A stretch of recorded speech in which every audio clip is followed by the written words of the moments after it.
அடிச்சிருக்கான், கடுமையா வன்கொடுமை பண்ணியிருக்கான். பெண் என்று கூட பாராமல் அவளை துணிச்சலா போய் அடிக்கிறது. எப்படி இங்க துணிச்சல் வருது? யாரும் அந்த ஊக்கப்படுத்துறது? நம்மளை என்ன செய்ய முடியும்? நாம தான் ஆளுங்கட்சி, நம்மளுடைய மாவட்ட செயலர் உணர்வராச்சு, எந்த போலீஸும் நம்ம எதுவும் செய்து விட முடியாது என்கின்ற அந்த திமிர்றான அவனுக்கு, அந்த முத்துக்குமாருக்கும் கிருபாகரனுக்கும் ஏன் அவர்கள் இதுவரை கைது செய்யப்படவில்லை? அவன் எங்கே இருக்கிறான் என்று உங்களால் கண்டுபிடிக்க முடியாதா? காவல்துறையால் கண்டுபிடிக்க முடியாதா? ஒரு அரசு அதிகாரிக்கே இந்த நிலைமை என்றால் சாதாரண பொதுமக்களுக்கு என்ன பாதுகாப்பு இருக்கிறது? குறிப்பாக இந்த மேற்கு மாவட்டங்கள் திருச்செங்கோடு பகுதியில் காவல்துறை என்ன செய்து கொண்டிருக்கிறது? காவல்துறை ஆளுங்கட்சியுடைய ஏவல் அடிமைகளாகத்தான் இருந்து கொண்டிருக்கிறீர்களா?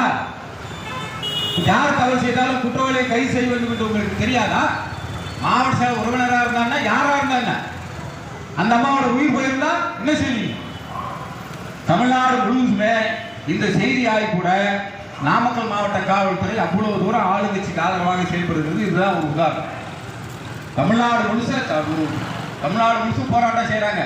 கிராம நிர்வாகிகள் எல்லா மாவட்டத்திலையும் இந்த தாக்குதலை கண்டிச்சு போராட்டம் நடத்துறாங்க. தமிழ்நாடு அரசுக்கு அதெல்லாம் முக்கியம் இல்லை. ஆளுங்கட்சிக்காரன் அவன் சொந்தக்காரன், அவனை பாதுகாக்கிறது தான் முக்கியம். இன்னும் முதலமைச்சர் ஒன்னே உத்தரவு போட்டுக்கலாமா? ஏற்கனவே எல்லா எதிர்கட்சிகளையும் சட்ட ஒழுங்கு பிரச்சனை பாதுகாப்புன்னு சொல்லிட்டு இருக்காங்கல்ல, நேரம் அவங்களை குண்டர் சட்டத்தில் கைது பண்ணிருக்குமா வேணாமா? வழியை தடுத்து நிறுத்தத்தில் அடிச்சிருந்தா கூட பரவாயில்ல.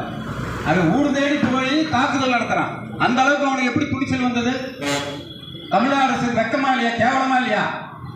இப்படி ஒரு சம்பவம் நடந்து இத்தனை நாட்களாயும் குற்றவாளிகளை கைது செய்யல, அவனை குற்றத்தடுப்பு சட்டத்தில் கைது பண்ணியிருக்க வேணாமா? பொதுவாக மணல் கொள்ளையில் ஈடுபடுறவங்களாம் குற்றச்சட்டத்தில் சிறப்பு சட்டம் இருக்கு, அதே நீங்க நடைமுறைப்படுத்தல. மணல் கொள்ளை ஈடுபடுவதில்லை, குண்டர் சட்டத்தில் கைது செய்திருக்கு சிறப்பு சட்டம் தமிழ்நாடு அரசு ஏற்றிருக்குது. ஏன் நீங்க அதை செய்ய தயாரா இல்ல? என்ன பாதுகாப்பு இருக்கு? ஒரு அதிகாரிக்கு, அரசு அதிகாரிக்கே பாதுகாப்பு இல்லைன்னா நாளைக்கு பொதுமக்களாகி எங்களுக்கு என்ன பாதுகாப்பு இருக்கிறது? எப்படி நாங்கள் பொதுமக்கள் நடமாட முடியும்? எப்படி சரி தவறுகளை பேச முடியும்? அப்ப இன்னொரு இந்த எச்சரிக்கை இருக்குன்னா, நாங்கள் இப்படிதான் பண்ணுவோம், வேற எந்தாவது விஓ வேற எந்த அதிகாரியும் எங்களை தலையிட்டீங்கன்னா உங்களையும் அடிப்போங்கிற எச்சரிக்கை பண்றான்.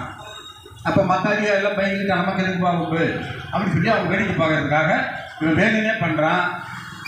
அதை தமிழ்நாடு அரசு வேடிக்கை பார்க்கணும். இந்த மாதிரி குற்றவாளிகளுக்கு துணை போகிற தமிழ்நாடு அரசை கண்டிக்கிறோம்.